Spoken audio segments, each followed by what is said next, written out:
Hello, dear students. Myself KK Pandey, and today we are going to study a topic from class 11th from grammar part, and the topic is parts of speech. ये parts of speech से related जो question होता है वो हमारे exam में 5 marks के लिए पूछा जाता है and the question type will be included.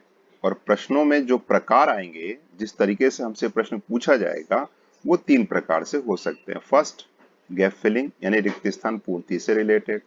Second, sentence reordering यानी सेंटेंस को पुनः जमा कर लिखकर आने का हमें सेंटेंस यानी हमें वर्ड्स दिए होंगे डिसऑर्डरिंग में यानी बिना जमाए हुए, हमें उन्हें सही क्रम में जमाना होगा और इस तरीके से कि उसका कंप्लीट मीनिंग निकल कर आए, तो उसे कहते हैं sentence reordering. And next type question होगा डायलॉग कंप्लीशन यानी हमें एक संवाद दिया होगा, हमें एक डायलॉग एक पैराग्राफ टाइप में दिया होगा और उसमें हमें ब्लैंक्स दिए होंगे, तो वहां हमें correct parts of speech fill करके आने होंगे। तो इस प्रकार से प्रश्न दिए जाएंगे। Late us start the topic. Here, first of all, it is necessary to know what is the definition of parts of speech। अर्थात parts of speech की परिभाषा क्या है, ये क्या होता है। According to the function that the words do in a sentence, एक शब्द जो सेंटेंस में कार्य करता है उसके आधार पर the words can be divided into 8 parts। शब्दों को 8 हिस्सों में बांटा जा सकता है। These 8 parts are called parts of speech और इन्हीं 8 parts को हम parts of speech कहते हैं। They are following और ये निम्न प्रकार है। कौन कौन से हैं? First, noun. Second, pronoun. Third, adjective. Fourth, verb.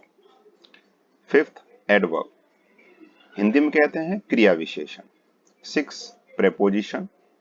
7, conjunction and 8, interjection.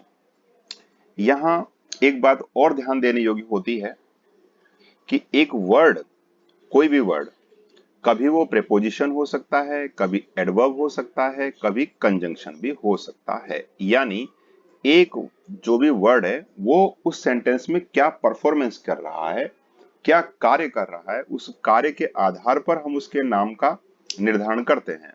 ये जरूरी नहीं है कि एक definite word definite parts of speech होगा। नो, एक वर्ड डिफरेंट डिफरेंट रोल के according different different parts of speech हो सकता है।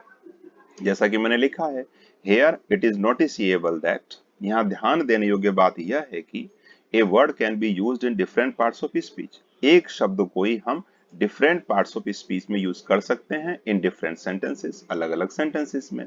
The word is recognized according its function in the sentence, means शब्द की पहचान उसके कार्य के आधार पर की जाती है। जैसे एग्जाम्पल आप देख लीजिए, ही अराइव्ड आफ्टर अस, वह हमारे बाद पहुंचा। तो आफ्टर यहां पर प्रेपोजिशन है। क्यों है प्रेपोजिशन? कि अस क्या है? प्रोनाउन है। और आपको पता होगा डेफिनेशन कि preposition is a word that comes before a noun और pronoun and represents its situation. यानी प्रेपोजिशन वो शब्द है जो किसी नाउन प्रोनाउन के पहले आता है और उसकी स्थिति को क्लियर करता है। तो इस रेफरेंस में आफ्टर यहाँ प्रेपोजिशन हुआ। नेक्स्ट अगर हम देखें, ही अराइव्ड सून आफ्टर, वह शीघ्र बाद में पहुंचा, शीघ्र ही बाद में पहुंचा।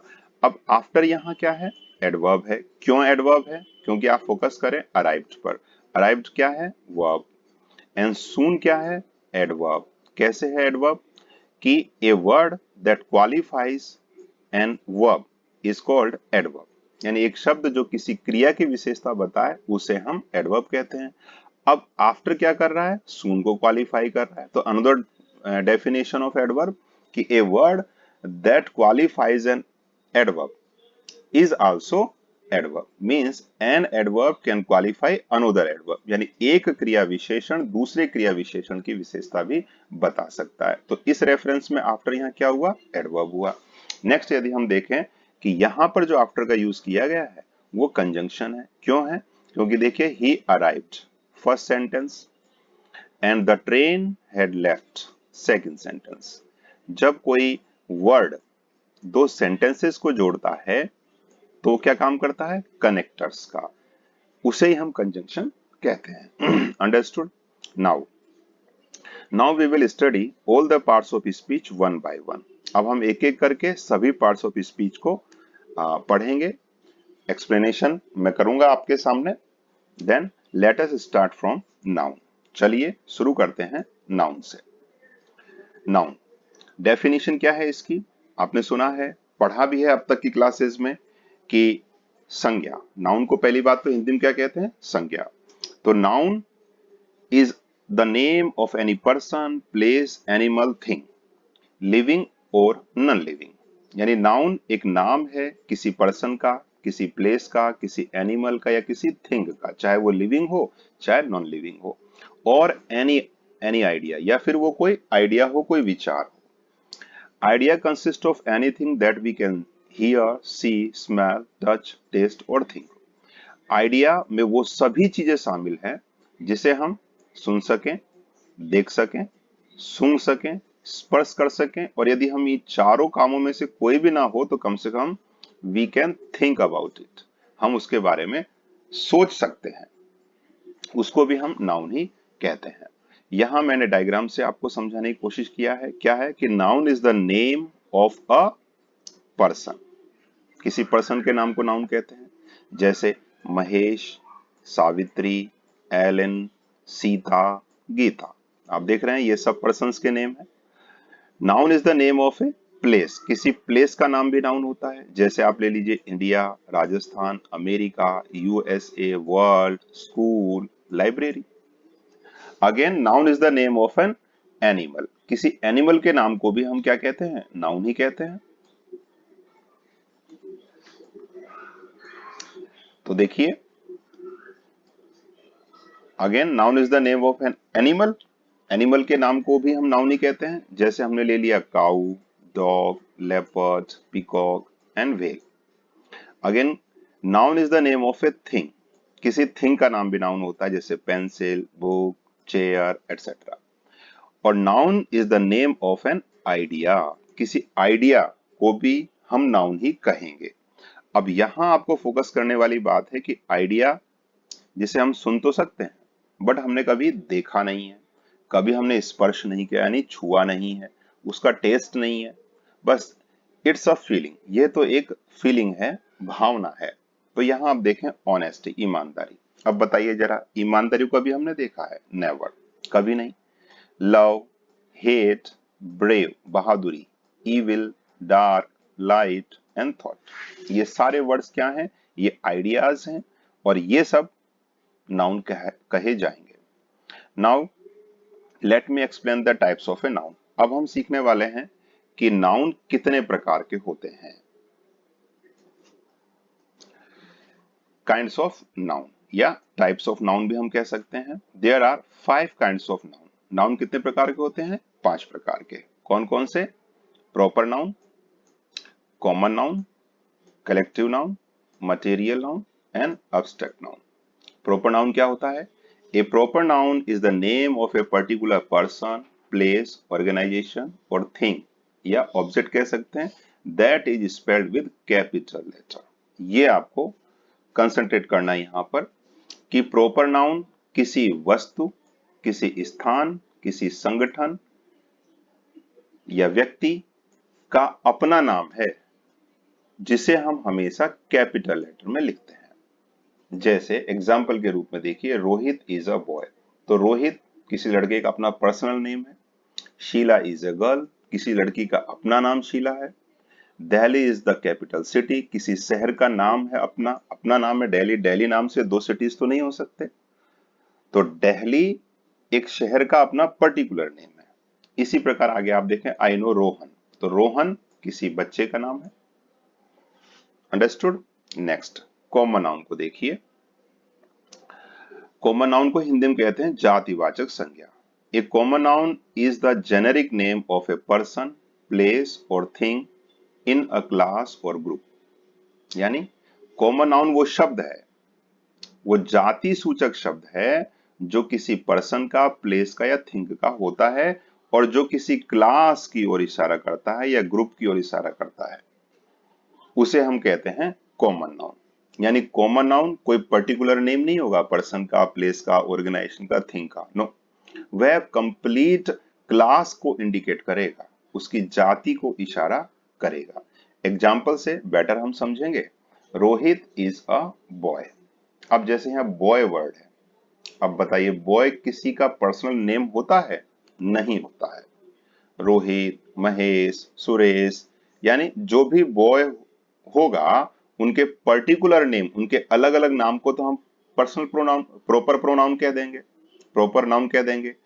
और यदि उसकी जाति, उसका जेनेरिक नेम लेते हैं तो वो होगा कॉमन नाउन। तो आप समझ गए कि रोहित पर्टिकुलर नेम है तो ये प्रॉपर नाउन हुआ, और बॉय उसकी जाति है, उसका जेनेरिक नेम है, तो ये यहां पर कॉमन नाउन हुआ। जैसे शीला इज अ गर्ल, तो girl is a common noun. Delhi is the capital city, जैसा कि आपने ऊपर भी एग्जांपल देखा कि दिल्ली तो प्रॉपर नाउन है बट सिटी एक जेनेरिक नेम है, यानी ये जाति की ओर, वर्ग की ओर इशारा कर रहा है, क्लास की ओर, तो सिटी कॉमन नाउन हुआ। जैसे मैं अगर लिखूं ही या she is my husband and wife, तो हस्बैंड एंड वाइफ, तो हस्बैंड भी एक जेनेरिक नेम है, यानी एक क्लास है हस्बैंड। पति, अब पति तो सभी, अब उसमें अगर किसी पति का पर्टिकुलर नेम बोलेंगे तो वो प्रॉपर नाउन हो जाएगा, बट यहां पर ये क्लास है कि हस्बैंड एंड वाइफ, तो again these two words husband and wife are common noun. Understood. Next देखिए कलेक्टिव नाउन, हिंदी में कहते हैं समूहवाचक संज्ञा। A noun that describes a group of things और पीपल एज अ यूनिट। एक ऐसा नाउन जो किसी वस्तु या लोगों के समूह की ओर इशारा करता है। यहां पर आपको ध्यान देना है ग्रुप, और वो ग्रुप क्या होना चाहिए? एज अ यूनिट, एक इकाई के रूप में, यानी उसका डिवीजन नहीं होना चाहिए। जैसे यदि मैं कहूं आर्मी यानी सेना, अब क्या है ये? एक ग्रुप ऑफ सोल्जर्स, सिपाहियों का एक समूह। अगेन अगला वर्ड देखें class, A group of student, crowd लोगों का समूह। जूरी ए पैनल ऑफ जजेस, यानी न्यायाधीशों का एक बेंच। फिर हम लिखे बंच, बंच मीन्स क्या होता है? गुच्छा, तो ये चाबियों का गुच्छा, या बंच ऑफ ग्रेप्स भी कह सकते हैं, अंगूरों का गुच्छा ऐसे। बंडल, बंडल मीन्स गट्ठर, तो ये भी तो समूहवाचक संज्ञा हुआ, कलेक्टिव नाउन।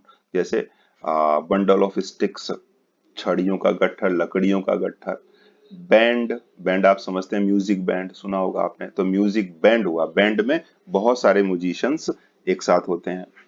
और अगला शब्द तो बहुत ही पावरफुल है, जिसे देखकर आप समझ सकते हैं, कमेटी। कमेटी वर्ड जानते हैं, बहुत सारे मेंबर्स से मिलकर बनी होती है, तो ए ग्रुप ऑफ मेंबर्स, उसे हम कहते हैं कमेटी। तो सब ये ग्रुप हैं, तो ग्रुप वर्ड जो भी होंगे वो सब कलेक्टिव नाउन कहे जाएंगे। नेक्स्ट देखते हैं हम material noun. Material noun means पदार्थवाचक संज्ञा। A material noun is a matter और सब्सटेंस, यानी कोई मटेरियल नाउन कोई पदार्थ है, कोई वस्तु है, from which thing are made, जिससे वस्तुएं बनती हैं।